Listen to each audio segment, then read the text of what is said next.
Auto sector की बीच में बात आ गई टेस्ला की, तो अब हमारे देश पे आ जाते हैं।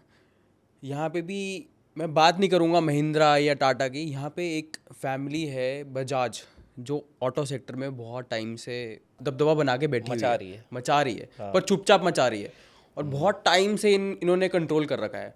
उसके बारे में आई गेस किसी ने नहीं बताया होगा पॉडकास्ट में आज तक उनके बारे में, करेक्ट। तो थोड़ा उनके बारे में बताओ।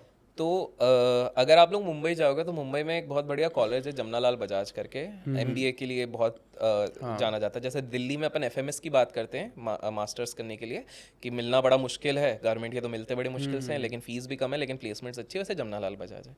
सो एक्चुअली में बजाज की शुरुआत जमनालाल बजाज जी से ही हुई थी, उनके नाम पे इस चीज़ को किया गया है। And just for context, Jamnalal Bajaj के ही पास आउट हैं आईसीआईसी की जो एक्स थी, चंदा गोचर हो गई हैं। बड़े बड़े हमारे देश के बैंकिंग सीईओज भी वहीं से पड़े हुए हैं। सो जमनालाल बजाज जी जो थे, ये वो हैं जो गांधी जी के साथ फ्रीडम फाइटर थे, लड़े हुए हैं देश की आज़ादी के लिए। तो इन्होंने एक उस समय पे सारी चीज़ें, जब देश आज़ाद हो गया तो उन्होंने एक बजाज करके एक कंपनी खोली, ट्रेड्स, बजाज ट्रेड्स करके कंपनी खोली। तब ऑटोमोबाइल का ऐसा नहीं था, इलेक्ट्रॉनिक्स और ये सारी चीज़ों का ये वाला था। अब वहाँ पर इलेक्ट्रॉनिक्स में क्या होगा कि जैसे ही मार्केट धीरे धीरे ओपन हुआ, बाहर के माल आने लग गया, चाइनीज़ माल जो आता था, जो इलीगल तरीके से आता, तो कहीं ना कहीं मार्जिन्स गए और नुकसान बहुत होने लग गया, तो डूबने वाली स्थिति हो रही थी। और हम ये तब की बात कर रहे हैं क्योंकि आज़ादी के बाद हमारे इधर लाइसेंस राज बहुत चल गया था। आप लोगों ने गुरु मूवी देखी है? हाँ। गुरु अभिषेक बच्चन वाली, तो उसमें देखा था एक लाइसेंस राज की एंट्री किसी भी नए व्यक्ति को पाना बहुत मुश्किल होता था, करेक्ट? तो वही चीज़ यहाँ पर भी थी, लाइसेंस राज चलता था।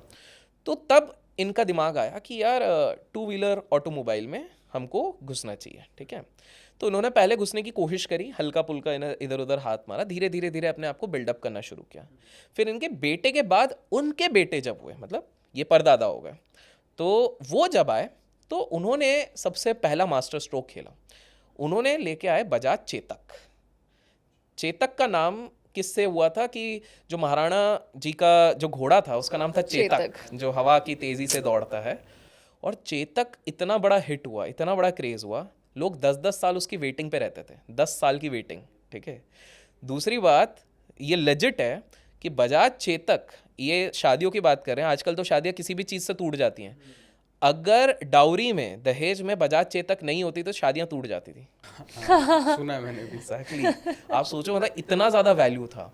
इनफैक्ट और हमारे पेरेंट्स को भी मिली थी, मेरे को याद है। बजाज चेतक सब ने मतलब इस एरा में देखा होगा, Right. मतलब ऑब्वियसली अब जेनजी एरा शायद ना जान पाए, उनको गूगल करना पड़ेगा या चैट जीपीटी का इस्तेमाल करना पड़ेगा, भाई चेतक क्या था, but this used to be the era. तो चेतक का भयंकर वाला क्रेज था, एंड दैट इज वेयर उन्होंने पूरा मार्केट डोमिनेट किया था। बट बिकॉज लाइसेंस राज था ना, तो लाइसेंस राज ने एक लिमिट लगाई थी कि साल भर में हम इतने ही स्कूटर्स मैन्युफैक्चर कर पाएंगे, तभी इतने इतने साल की वेटिंग जाती थी। अदरवाइज देखो, किसी को प्रॉफिट होगा तो कोई बिजनेसमैन क्यों नहीं चाहेगा और बढ़ाओ और मैन्युफैक्चर करो और प्रॉफिट बनाओ। फिर क्या हो गया, अब आया इनके लाइफ में भी ट्विस्ट। कोई भी बिजनेसमैन ऐसे करके नहीं जाता, उसके ऊपर नीचे आता है। तो क्या हो गया, एक इटालियन कंपनी थी, मैं नाम भूल गया, लोगों को ध्यान होगा तो कमेंट्स में बताएंगे। तो वो इटालियन कंपनी के साथ एलएमएल करके एक कंपनी थी, उन्होंने टाई अप कर लिया। एलएमएल जो लूना बाद में बनाती थी, तो उन्होंने टाई अप कर लिया, और वो क्या लेके आए, वेस्पा लिया। और वेस्पा ने मार्केट तोड़ना शुरू किया। पहला उसका इंजन आवाज़ नहीं करता था, सही जगह पे था, हैवी नहीं लगता था, एफिशिएंट ज़्यादा था, लाइट वेट था। तो सब लोग वेस्पा, मतलब लोगों को लगता है ये तो बस गोवा जाते वक्त लोगों को याद आता है कि वेस्पा आजकल चलती नहीं। वेस्पा का इंट्रोडक्शन हो चुका था, it is a remodel of Vespa. तो ये फिर वापस इनके मार्जिन घटने लग गए।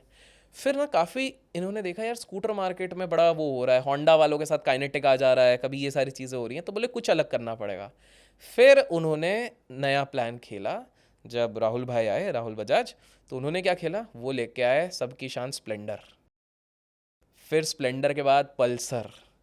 तो उन्होंने उस सीसी वाले सेगमेंट को पूरी तरीके से डोमिनेट करना शुरू हुआ, बिकॉज उन्होंने बहुत सही दिमाग लगाया। उन्होंने क्या बोला कि आम इंसान शहरों में हर कोई कार उस समय पे अफोर्ड नहीं कर सकता, उसके पास टू व्हीलर है, उसको ऑफिस जाना है, बच्चों को घुमाने ले जाना है, 3-3 लोग एक ही गाड़ी में बैठ के जा रहे हैं, उसके पास ऑप्शन क्या है, तो लेट्स डोमिनेट दिस मार्केट।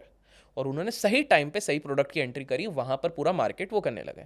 और फिर उनका एडवांसमेंट कैसा हुआ, उन्होंने बोला कि यार थोड़ा स्पोर्टी में जाना पड़ेगा, बिकॉज तब क्या हो गया, फिर अब धीरे धीरे करके मूवीज़ भी कैसे धूम जैसी मूवीज़ आने लग गई, कावासाकी का बड़ा ट्रेंड चला। तो उन्होंने बोला हम क्या करें, तो KTM बाहर की कंपनी थी, उनके साथ उन्होंने ले लिया, और KTM के साथ आई ड्यूक। और याद होगा आप लोगों को ड्यूक का भी क्या क्रेज चढ़ा था, तो उन्होंने ड्यूक बहुत खतरनाक वाली चला दी। फिर उन्होंने बोला एक थोड़ा सा 400 सीसी के ऊपर अगर अपन जाते हैं तो वहाँ पर अपन क्या करें, तो ट्रायम्फ करके जो आई थी, तो ट्रायम्फ सीरीज़ को उन्होंने पूरा डोमिनेट कर दिया। अभी भी 80% ट्रायम्फ ने उस पर्टिकुलर सेगमेंट में डोमिनेट करके रखा। तो इन्होंने फिर उसके बाद क्या हुआ, इन्होंने बीच में कार में भी जाने की सोची, तो इन्होंने ना फिक्स कर लिया था 2 व्हीलर और 3 व्हीलर, ठीक है, बाहर की कंपनी के साथ टाइप कर लिया बजाज वालों ने कि भैया ऑटो रिक्शा वालों के लिए हम प्रोवाइड कर लेंगे और इसके लिए। लेकिन फिर क्या हो गया, 4 व्हीलर में इन्होंने ट्राई किया, एक दो कार्स भी उन्होंने ट्राई करी, बट वो फेलियर हुआ। क्वाड्रपल भी ट्राई किया, वो फेल हो गया। फिर इनको अकल ठिकाने आ गई। इन्होंने, देखो कुछ लोगों को अकल ठिकाने आ जाती है कि भाई जो अपनी क्षमता है वही करो, कुछ लोगों को नहीं आती है तो वो दारू से एयरप्लेन भी बनाते हैं और फिर लंदन भाग जाते हैं, ठीक है।